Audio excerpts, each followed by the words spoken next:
Good morning, students. I am Professor Arti Prasad, Department of Electrical and Electronics Engineering Department, SIRT Bhopal.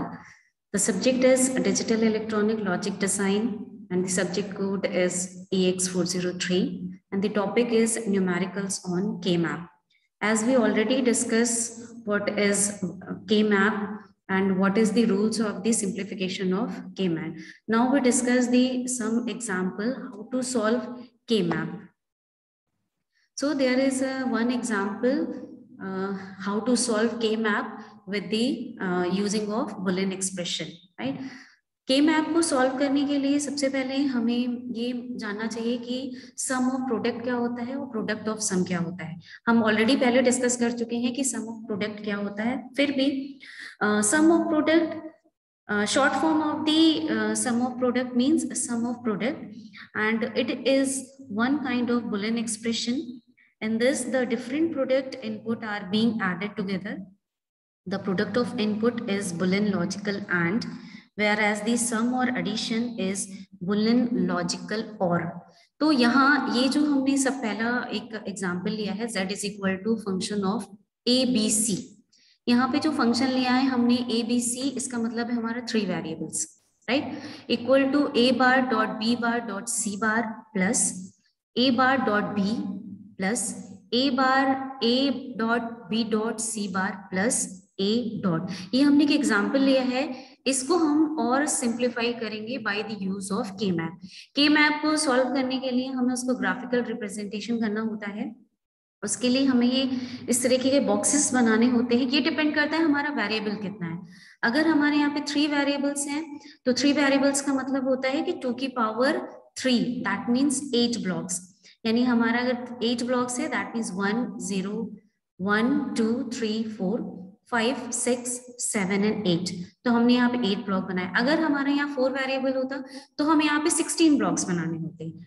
तो यहाँ पे हमने 3 variables बनाया, right students. उसके बाद हमने क्या किया है, अब क्योंकि 3 वेरिएबल्स है तो हमने यहाँ पे ए बी 2 कॉम्बिनेशन लिया है. उसके बाद हमने यहाँ पे सी लिया है, राइट.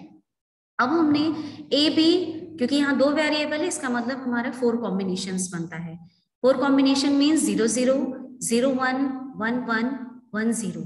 और हमने यहाँ पे एक सिंगल वेरिएबल लिया है. सिंगल वेरिएबल का मतलब है कि केवल 2 की पावर 1 होगी, दैट मीन्स 2 कॉम्बिनेशन, तो आइदर 0 और आइदर 1. तो मतलब जब भी कॉम्बिनेशंस होगा कितने वेरिएबल होंगे वो 2 की पावर से हम उसे कंसीडर करेंगे, राइट. लेट्स सी कि हम इन जो हमारी सम ऑफ प्रोडक्ट है, मैंने बताया आप लोगों को सम ऑफ प्रोडक्ट क्या होता है. मतलब A bar dot B bar dot C bar ये हमारा प्रोडक्ट हो गया, और ये प्लस साइन हमारा ये डिनोट करता है कि ये हमारा सम ऑफ प्रोडक्ट है, राइट. अब इस सम ऑफ प्रोडक्ट को हम कैसे यूज करेंगे, देखिए. सबसे पहले हमें टर्म लेना है A bar dot B bar dot C bar. अब इसको हम इसमें कैसे रिप्रेजेंट करेंगे, इस बॉक्स में कैसे, हमें कि कौन से बॉक्स में हमें इसको फिल करना है. तो उसके लिए देखिए सबसे सिंपल क्या है, यहाँ पे लिखा हुआ है ए बी सी, राइट, और सब पे बार लिखा हुआ है. हियर इट इज आल्सो बार बार. तो ए बार का मतलब क्या होता है, 0. बी बार का मतलब बार का मतलब ये होता है कॉम्प्लीमेंटेड, और कॉम्प्लीमेंटेड का क्या मतलब हो गया, 0. तो जहां पे भी कॉम्प्लीमेंट दिया हुआ है इसका मतलब है कि 0. तो देखिए यहाँ पे दिया हुआ है तीनों 0 0 0. तो देखिए यहाँ पे ए और बी की वैल्यू दी है 0 0 और सी की वैल्यू भी अगेन दी है 0. तो हमारा कौन सा वाला बॉक्स फिल होगा, दिस वन. तो ये वाला हमारा हो गया फर्स्ट बॉक्स जो हमने फिल किया है, राइट. तो इसी के अकॉर्डिंग हमें नेक्स्ट बॉक्स फिल करना है.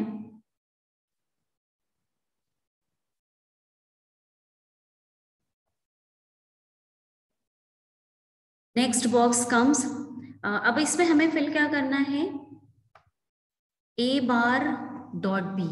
अब यहाँ पे क्योंकि है हमारा 3 वेरिएबल, लेकिन 3 वेरिएबल के साथ यहाँ पे केवल 2 ही वेरिएबल है, तो उसके लिए हमें एक फॉर्मूला होता है, उसे हमें सॉल्व करना होता है. क्योंकि हमें तीनों वेरिएबल की जरूरत है, इसलिए हमने इसको सॉल्व किया. ए बार बी क्योंकि पहले से मेंशन है, अब उसमें हमें करना क्या है, हमने यहाँ पे ले लिया C प्लस C बार। देखिए स्टूडेंट्स, राइट, और हम इसको ले सकते हैं C प्लस बार। अगर आपने बुलियन एक्सप्रेशंस पढ़े हैं, बुलियन अलजेब्रा पढ़ा है, तो उसमें ये रूल था कि जहाँ पे C प्लस C बार होता है वहां पे वैल्यू हो जाती है 1। तो यानी कि हम इसको यहाँ पे जस्टिफाई कर सकते हैं कि हम A बार B की जगह पे A bar B C plus C बार लिख सकते हैं। तो इसको हम इसको अगर हमने वापस से एक्सपेंड कर दिया तो इसको एक्सपेंड करके लिख सकते हैं A bar B C plus A bar C बार। ये देखिए, राइट। अब देखिए इसके बाद हमने क्या किया है, अब इसको अगर हम लिखते हैं तो लिखते हैं 0 1 1, राइट। नेक्स्ट को हम लिखते हैं 0 1 एंड 0। अब इसे हमें कैसे फुल किया है, अगर हम ये फर्स्ट वाले टर्म को देखें 0 1 1, तो सबसे पहले ए बी में देखिए हमारा 0 1 है, यानी हमने ये वाला कॉलम ले लिया, राइट। सी में वैल्यू 1 दी हुई है, यानी हमें यहाँ पे लेना है। तो इन दोनों में कौन सा है, यानी हमें ये वाला कॉलम लेना है और ये हमने रो ले ली। तो यानी कि यहाँ पे हमने दोनों में क्या कर दिया, कहाँ पे वैल्यूज पुट कर दी, ठीक है।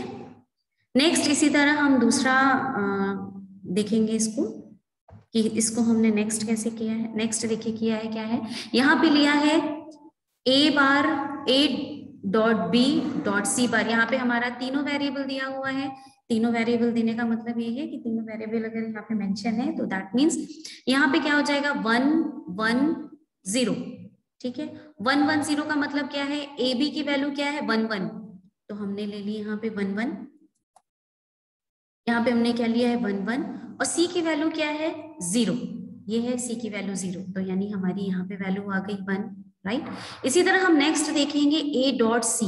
अब अगेन हम देख रहे हैं कि A डॉट C में हमारे पास केवल 2 ही वेरिएबल है, 3 वेरिएबल नहीं है। तो उस 3 वेरिएबल को सॉल्व करने के लिए अगेन हम प्रीवियस की तरह करेंगे। उसको हमने क्या किया, देखिए यहाँ पे लिया हुआ है हमारा A और C, यानी हमारे पास यहाँ पे कौन सा वेरिएबल नहीं है, हमारे पास वेरिएबल नहीं है B प्लस B नहीं है, इसलिए हमने B प्लस B बार ले लिया। इसको हम ऐसे लिख सकते हैं। फिर अगेन हम फर्दर इसको सॉल्व करते हैं तो देखिए हमारे पास वैल्यू आती है A C B plus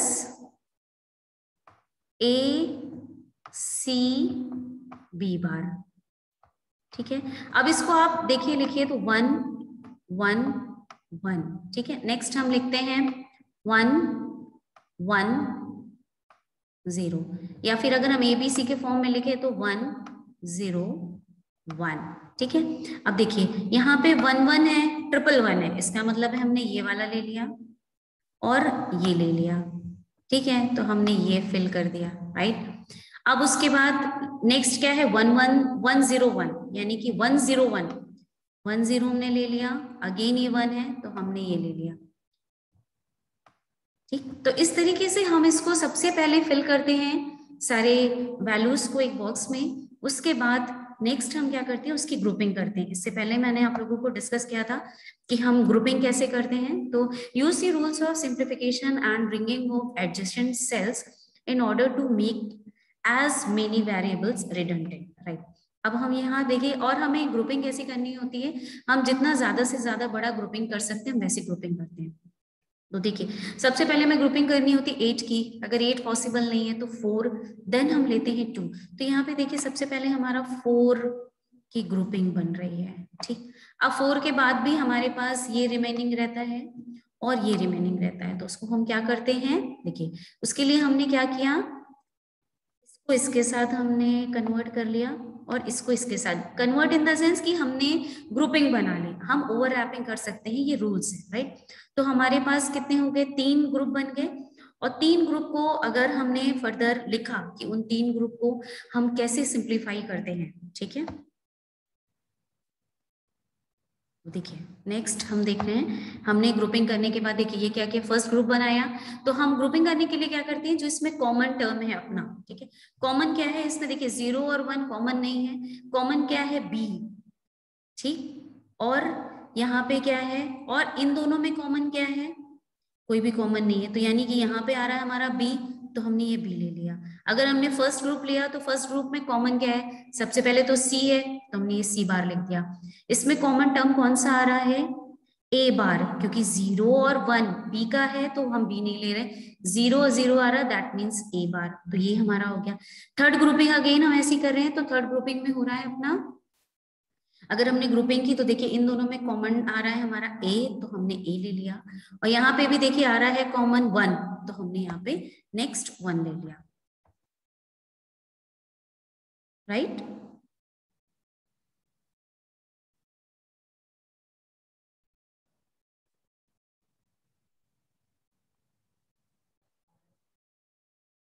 thank you students.